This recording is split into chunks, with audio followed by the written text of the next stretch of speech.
Hello everyone, welcome back to my channel, and today we're going to talk about an issue that's hitting millions of families across the US, the skyrocketing cost of food and growing struggles at food banks.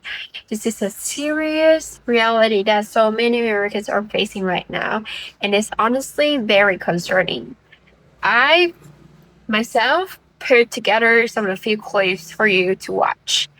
And then we will come back and chit chat with each other about these problems, about what's really going on right now. So now let's get started. So, out grocery shopping at Kroger's, and I want y'all to look at this. Look at this. $23 for 2 pounds of lunch meat. $23. How the hell we supposed to feed our kids on this crap? Overlook it, they're on sale. Don't be thinking I'm a chip hoarder, because I'm not. I'm getting a deal. I'm a couponer. But $23 for some ham. So guys, this is an absolutely crazy story about a man who had the Walmart app on his phone. And what he did is there's an option within the app to be able to go in and hit reorder all. So he had a cart order. This is way back from 2 years after the pandemic started for $126 for all of his groceries. So just out of morbid curiosity, when he went back into the app, he looked at his own orders and thought, I'm just gonna do reorder all just to see what the difference will be. 3 times the price in 2 years. They are gaslighting us, guys. They are gaslighting us that things are so hard for companies after the pandemic. Companies are making money hand over fist. They can afford to pay you more. They can afford to hire more people. This is just corporate greed. The cost of getting meat, getting vegetables out of the ground, farming things up, shipping them has not gone threefold in 2 years. These companies are just making extra money off of all of it. And so when you go to the grocery store, and I've had this sentiment so many times myself in the last couple of years, and I'm like, why is this so expensive? I didn't even get that much food. This should be like 40 bucks. And it's like $120. And you're like, I didn't even get anything. I got like a half a week's worth of food. This is what's going on. This is supposed to be, by the way, Walmart is the choice for the cheapest retailer to be able to go pick stuff up. Now I found out Aldi's even cheaper. But for most people that don't have Aldi near them, Walmart is their choice, is the cheapest way to get groceries and home goods. And this is what you have to look forward to. 3 times the price for the same cart in only 2 years. It's ridiculous. Have you guys seen the same thing at the grocery store? Because I know I have, and I think it's completely out of control that people have to pay this much just to feed their families. Where is everyone doing their grocery shopping now, down in Florida? Because Publix has lost their cotton picking mind. I just walked in and walked out. But I also went to Aldi today, and oof, I don't know. Trader Joe's? Whole Foods is on a whole other, is there any place that we can go to afford groceries right now? This coffee right here at Costco has more than doubled in price in the last 6 months. I know firsthand because I've been buying this coffee for the last 5 years. Super, super depressing because I actually love that coffee. It's like the best dark roast they had here, and it was such a good deal for the longest time at $9.99. These same mixed nuts right here, I was buying a few months ago for $12.99. We're talking about 50 to 100% price increases on these items. I just want to document how fucked up the system is, because I have gone to 20 food pantries today and they are all closed, and it's Friday. I have 0 food.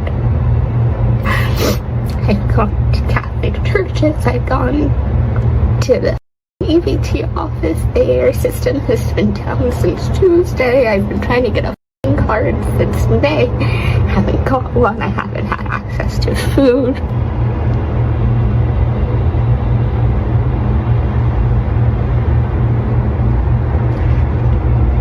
And then I came here for help.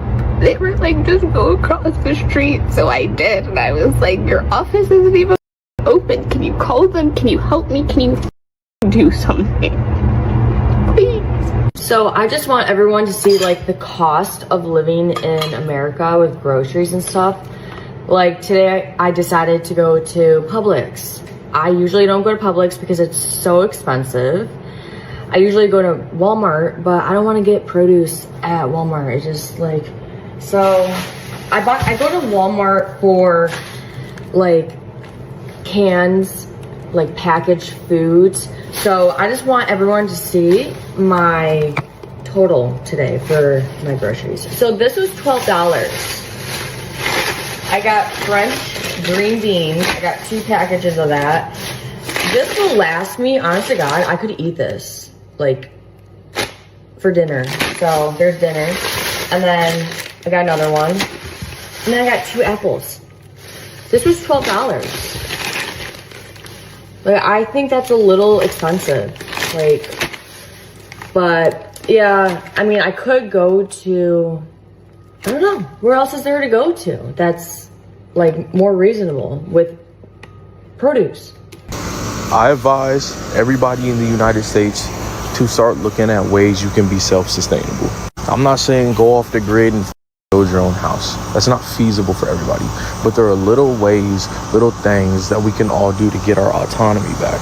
And I think one of the biggest things we all need to look into in the year 2026 is planting gardens. And if you don't have the bandwidth to plant a garden, you can get a pot, you can get some dirt, and you can get some seeds, right? Do not make up an excuse and convince yourself that that excuse is good enough. Next year, 2026, Project 2026, whatever you want to call it. I like calling it the Eden Project. Whatever y'all want to call it, we are all planting fruits and vegetables so we can be less reliant on the system that we have all subscribed to and were born into. The first step is getting knowledge. I challenge everybody on this app to learn and start pursuing a garden and create a plan around your living situation on how you can start a garden. And you can start a few plants so you can eat those and feel accomplished. We are creative beings. This is how the world really works. I challenge everyone to start a garden and plant some plants. 2026 is the year of rebirth. 2026 is the year Americans get closer to the land. With or without permission from anybody, we are getting our autonomy back. This is really heartbreaking, but it's also clear that the cost of food in America has become a full-blown crisis for many families. From paper towels to lunch meat to coffee, everything has skyrocketed. Even those clothes were shocked when they compare old receipts to what they paid now, and they are right to feel like they're being gaslit with excuses like companies are still recovering from the pandemic, and the truth is, corporations are still making profits. It's consumers who are left carrying the burdens. If you're struggling right now, you need to hear this. You are not alone, having to rely on food banks, dealing with broken EBT systems, or even walking out of the grocery store because prices are too high. That is the reality for millions of Americans. It deserves to be understood before anyone talks about your solutions. Yes, supply chains and selling costs play a role, but the bigger issue is corporate pricing and profit strategies. Knowing that have shifted us from confusion to action. So what can you do right now? Compare prices before you buy it. Use apps to track the price history and compare the price between any supermarkets like Walmart, Costco, Aldi, or local shops. And you can buy in bulk. For non-perishables, use coupons, hunt for sales, or grab marked out items at the deli before closing. Stick to the basics like canned goods and frozen good foods to stretch each meal, and don't underestimate community power. You can join mini group, you can swap food with your neighbors, or you can ask for the food from the charity organizations or share what you don't want to use anymore. In long-term support, you can support local farmers and small vendors, so the money stays in the community. Start growing herbs or leafy greens at home. Join community garden. You don't have to be 100% self-sufficient, but every little bit helps. And if you can, give back to the food banks with donations of your time. The support makes an immediate difference to people around you. And that is the end of our video today. I'd love to hear a lot more from you. How much are you spending on basic grocery strip right now? Has this double or triple compared to before? You can drop a comment down below and share some of your money saving tips in your family or in your community. And last but not least, don't forget to subscribe to my channel right here. Thank you so much for watching, and I see you in the next one.